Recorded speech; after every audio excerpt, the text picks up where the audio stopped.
ஓம் அகத்தீசாய நமோ. ஓம் அகத்தீசாய நமோ. ஓம் அகத்தீசாய நமோ. ஓம் அகத்தீசாய நமோ. ஓம் அகத்தீசாய நமோ. ஓம் அகத்தீசாய நமோ. ஓம் அகத்தீசாய நமோ. ஓம் அகத்தீசாய நமோ. ஓம் அகத்தீசாய நமோ. ஓம் அகத்தீசாய நமோ. அன்புள்ள பெரியோர்களே, தாய்மார்களே, உங்கள் அனைவருக்கும் வணக்கம்.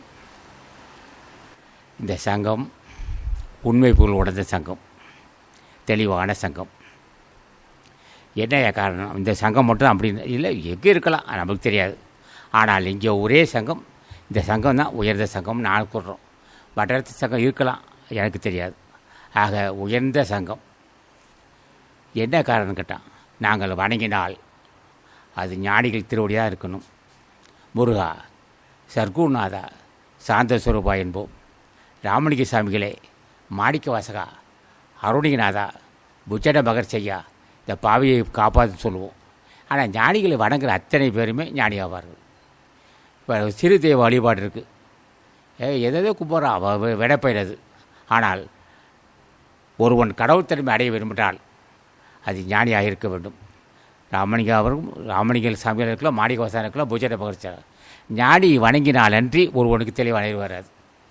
இப்போ நாங்கள் வணங்கணும். ஆரம்ப காலத்தில் உனக்கு தெரியாது, கல்வியும் இல்லை. ஆனால் அவர் சொன்னார், ஒரு அன்பர், என் அரசான் சொன்னார், அகத்தீசனை வணங்குங்கள், உனக்கு கை கூட்டினார். அகத்தீசனை வணங்கினேன். அப்போ நான் பள்ளிக்கூடத்து போகல.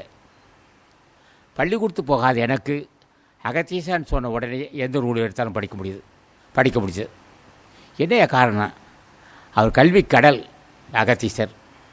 அவர் சுப்பிரமணியர் முதல் சீடர். அவர் முருகன் தான் உலக தலைவன். இந்த உலகத்தில் முருகப்பெருமான ஆசி இல்லாட்டி ஒருவன் ஞானியாக்க முடியாது. ஆனால் அகத்தீசர் ஆசி, அவர் முருகப்பெருமானுடைய ஆசி பெற்றவர் அகத்தீசர்.